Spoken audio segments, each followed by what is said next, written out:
वह यहाँ पर देखिए आप लोग देख सकते हैं खंड ब वर्णनात्मक प्रश्न है और खंड अ बहुविकल्पीय प्रश्न।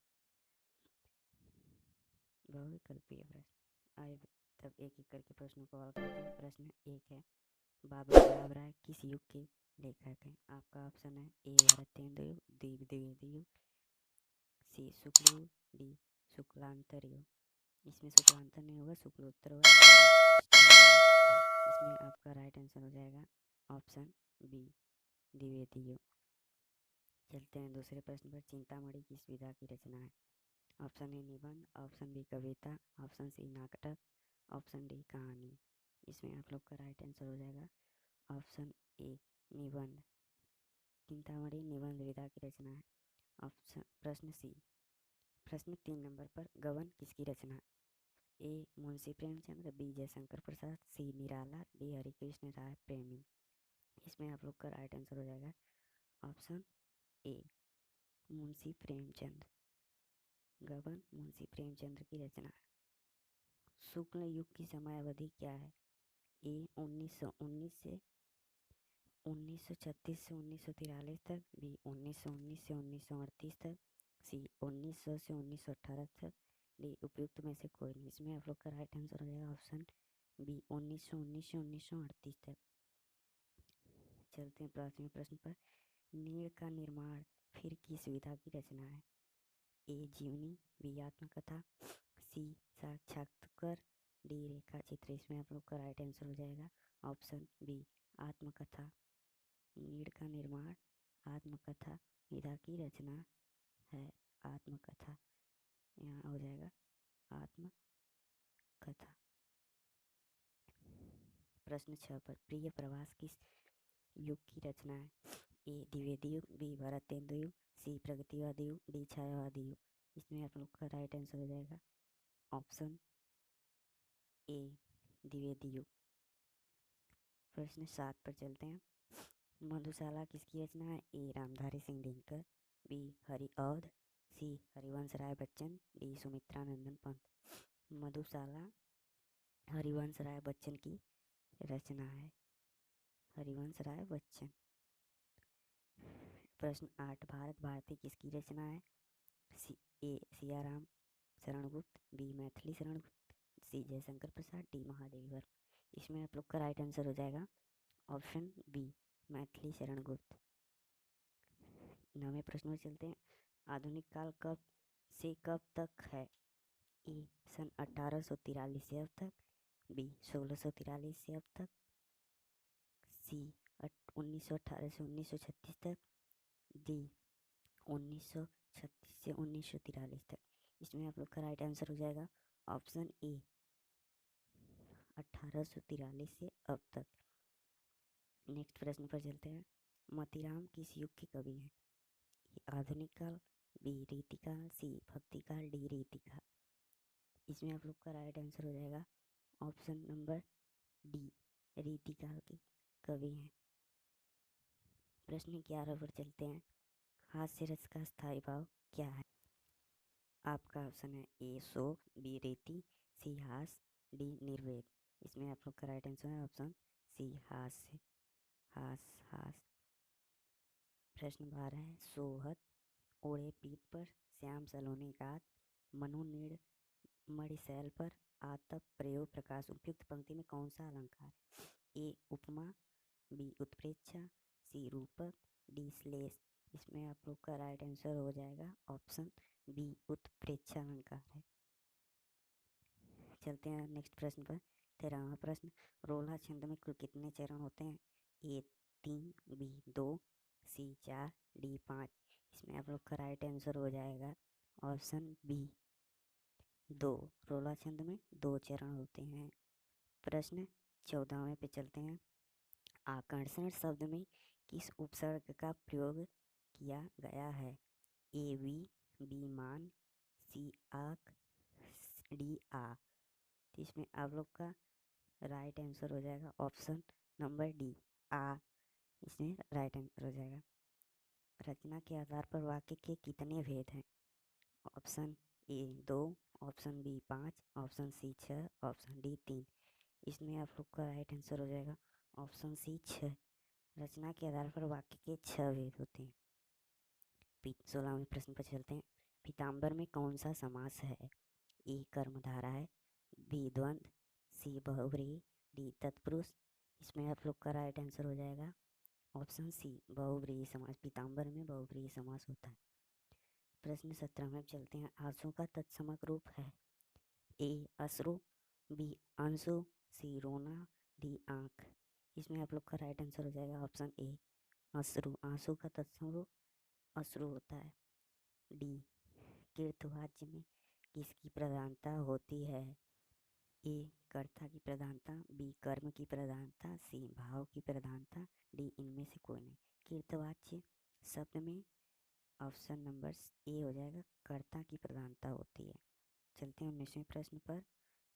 ताभ्य शब्द में वचन एवं विभक्ति है। इन ऑप्शन ए है पंचठी विभक्ति एक वचन, बी सप्तमी विभक्ति द्विवचन, सी पंचठी विभक्ति बहुवचन, डी चतुर्थी विभक्ति बहुवचन। इसमें आप लोग का राइट आंसर हो जाएगा ऑप्शन डी चतुर्थी विभक्ति बहुवचन।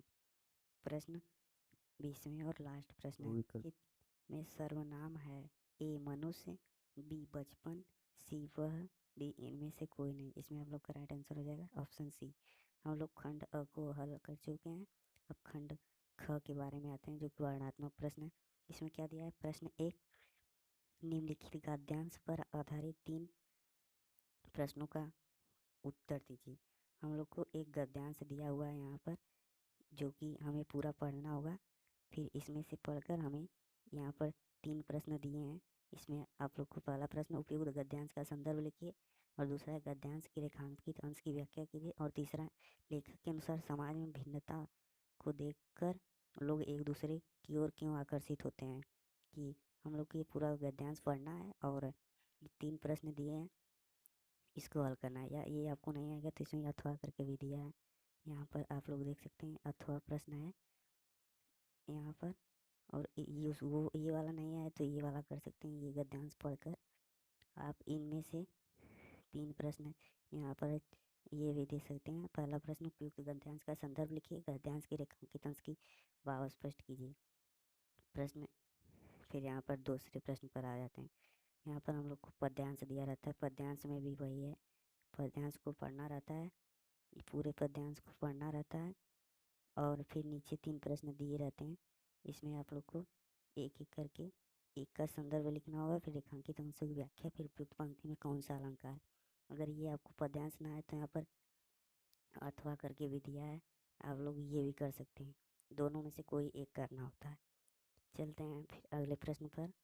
प्रश्न नंबर 3 हिंदी दिए गए संस्कृत गद्यांश में से किसी एक का संदर्भ सहित अनुवाद कीजिए। यहाँ हम लोग को संस्कृत का गद्यांश दिया हुआ है, इसका पढ़कर हमें इसका संदर्भ भी लिखना है और अनुवाद भी करना है। संदर्भ लिखने पर हमें 2 नंबर मिलेगा और अनुवाद करने पर 3 नंबर। 2 + 3 हमें पूरे टोटल 5 नंबर मिल जाएंगे। 5 नंबर का ये प्रश्न यहाँ पर आप देख सकते हैं, 5 नंबर का। चलते हैं नेक्स्ट प्रश्न पर। अगर ये आप लोग को गद्यांश ना आए तो यहाँ पर अथवा कर दिया है गद्यांश, इसमें दोनों में से कोई एक कर सकते हैं। ये भी आपको दिखा दे 5 नंबर का होगा। देखिए यहाँ पर 2 + 3 2 नंबर संदर्भ और 3 नंबर उसके अर्थ का। चौथे प्रश्न पर चलते हैं। दिए गए संस्कृत पद्यांश में से किसी एक का संदर्भ सहित अनुवाद कीजिए। यहाँ पर आप लोग को कविता है जिसे दिया रहेगा, उसमें आप लोग को संदर्भ लिखना होगा उसको, और उसका हिंदी में अनुवाद करना होगा। मान हित्वा प्रिय भवति, क्रोध हित्वा न शोचति, काम हित्वा अर्थवान भवति, लोभ हित्वा सुखी भवति। इसका आप लोग का संदर्भ लिखना होगा, जिस पे आप लोग को 2 नंबर मिलेगा, और इसका अर्थ लिखेंगे तो 3 नंबर। पूरे टोटल 5 नंबर का है ये। अगर ये आप लोग नहीं करेंगे तो यहाँ पर अथवा कर दिया है, ये कर सकते हैं। सर्वे भवन्तु सुखिनः, सर्वे सन्तु निरामया, सर्वे भद्राणि पश्यन्तु मा कश्चित्। दोनों में से कोई एक करेंगे तो भी 5 नंबर मिलेगा, लेकिन दोनों में से कोई एक करना है। अथवा कर दिया है यहाँ पर, देख सकते हैं आप, अथवा कर दिया हुआ है। चलते हैं अपने 5वें प्रश्न पर। अपने 5वें प्रश्न, अपने पठित खंडकाव्य के आधार पर निम्नलिखित प्रश्नों में से किसी एक का उत्तर दीजिए। इसमें आप लोग को सब नहीं करना है, जौन इसमें आप लोग को सब पढ़ना है, और ये जो जिस जिले के होंगे उस जिले के लिए सभी होगा। यहाँ पर जैसे कर्णखंड का भी जौनपुर जिले के लिए होगा, और सभी प्रश्न सभी जिले के लिए अलग अलग होंगे। आप लोग को लिखना है। छठे नंबर पर छठा प्रश्न है, दिए गए लेखकों में से किसी एक का जीवन परिचय लिखते हुए उनकी प्रमुख रचनाओं का उल्लेख कीजिए। आपको जीवन परिचय लिखना है और उनकी प्रमुख रचनाओं का उल्लेख करना है। एक पहला प्रश्न डॉक्टर राजेंद्र प्रसाद, बी जयशंकर प्रसाद, सी आचार्य रामचंद्र।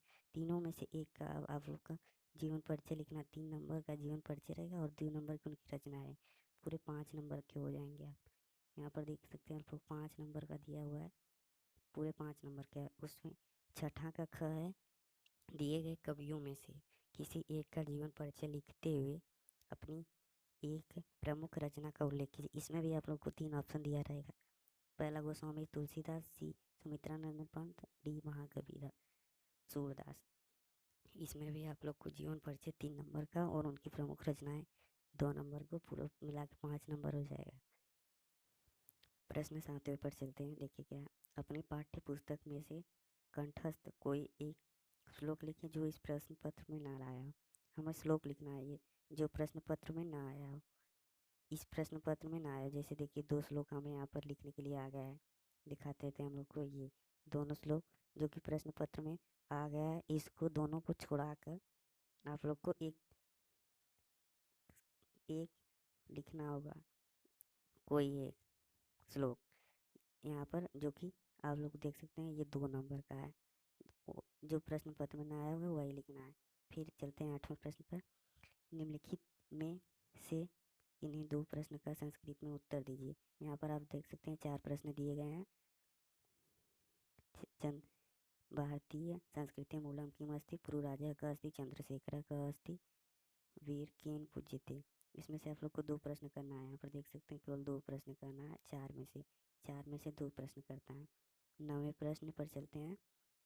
निम्नलिखित में से किसी एक विषय पर निबंध लिखें। इस चारों ऑप्शन में से आप लोग को एक विषय पर निबंध लिखना, जो कि 7 नंबर का है। आप लोग को हेडिंग बाय हेडिंग करके लिखना है, तभी आप लोग को अच्छे से नंबर मिल जाएगा। चलिए नेक्स्ट प्रश्न पर, 10वां प्रश्न है और आखिरी प्रश्न पे।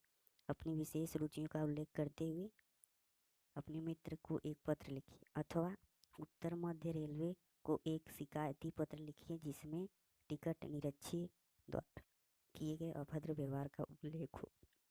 आप लोग को पत्र लिखना है, 2 दिया है, इसमें आप लोग को कोई भी एक लिख देना है, जो कि है आप लोग का 4 नंबर का, 4 नंबर का। तो हमारा यहीं पर मॉडल पेपर ख़त्म हुआ। अगर हमारी वीडियो पसंद आई हो तो वीडियो को लाइक और चैनल को सब्सक्राइब कीजिएगा, और अपने दोस्तों के साथ ज़रूर शेयर कीजिएगा। अगर आप ऐसे ही मॉडल पेपर और विषय का पाना चाहते हैं तो हमारे चैनल को ज़रूर से सब्सक्राइब कीजिएगा। मिलते हैं नेक्स्ट वीडियो के लिए, तब तक के लिए धन्यवाद।